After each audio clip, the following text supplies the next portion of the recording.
வெறும் 100 ரூபா செலவு பண்ணி உங்களோட கரண்ட் நம்பரை ஆதார் கார்டோட அட்டாச் பண்ணாம விட்டா உங்களுக்கு 2000 ரூபாய் ஃபைன் அப்படின்னா நம்புவீங்களா? என்னன்னா, நான் காலேஜ் படிக்கும்போது என்னோட ஆதார் கார்டில் ஒரு சின்ன கரெக்ஷன் இருந்துச்சு என் நேமில்.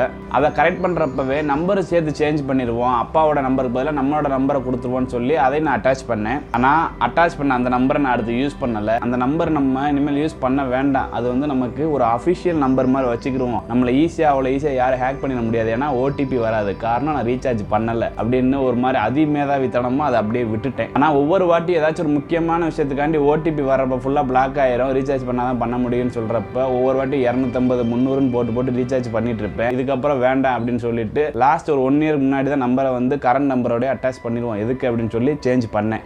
இவ்வளவு வேலை செஞ்சு மண்டை மேல இருக்க கொண்டே மறந்துட்டேனா அப்படிங்கிற மாதிரி முக்கியமான ஒரு இதில் மாற்ற மறந்துட்டே பங்கு அப்படிங்கிற மாதிரி ஒரு ட்விஸ்ட் ஒன்று வந்துச்சு. அந்த மூமெண்ட் எப்போ நடந்துச்சுன்னா, டிரைவிங் லைசன்ஸ் நான் 4 வீலர் LMVக்காக அப்ளை பண்ணுறதுக்கு LLR அப்ளை பண்ண டிரைவிங் ஸ்கூல் போனப்போ நடந்துச்சு. சேம் ஓடிபி வரல. அதுக்கப்புறம் திரும்ப அந்த இதுக்கு ரீசார்ஜ் பண்ணேன்.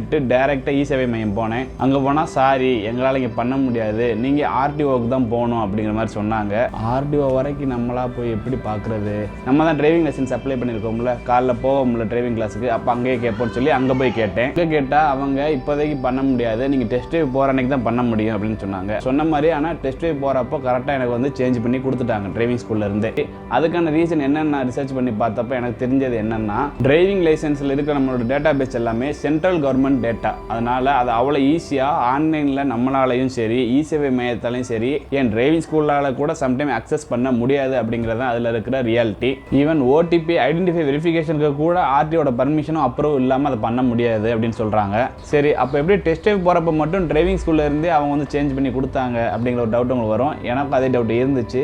அது என்ன ரீசன்னாலன்னு பார்த்தோம்னா, புதுசாக ஒரு LLR அப்ளை பண்ணி நம்ம லைசன்ஸ் வாங்க போகிறோம்னா அப்போ நமக்கு அந்த ப்ராசஸ் ஈஸியாக நம்மளால் பண்ணி கொடுத்துருவாங்க அப்படிங்கிற மாதிரி சொல்கிறாங்க. பட் நம்மக்கிட்ட ஆல்ரெடி ஒரு லைசன்ஸ் வச்சுருக்கோம், 2 வீலர் லைசன்ஸோ இல்லை ஒரு LMV வச்சுருக்கோம், அதில் நம்ம நம்பர் சேஞ்ச் பண்ணணும் அப்படின்னா நமக்கு அதில் ஒரு எக்ஸ்பைரி டேட் கொடுத்துருப்பாங்க. எனக்குலாம் பார்த்தீங்கன்னா 2041. அப்போது ரொம்ப லாங் கேப் இருக்குது. அந்த கேப்புக்குள்ளே ரினிவல் பண்ணுறதுக்காகவோ இல்லை வேறு ஏதாச்சும் டிரைவிங் லைசன்ஸ் இருக்க சர்வீஸ் ஏதாச்சும் ஆட் பண்ணுறதுக்கோ சேஞ்ச் பண்ணுறதுக்கான எந்த ஒரு ஆப்ஷனுமே நமக்கு கிடையாது.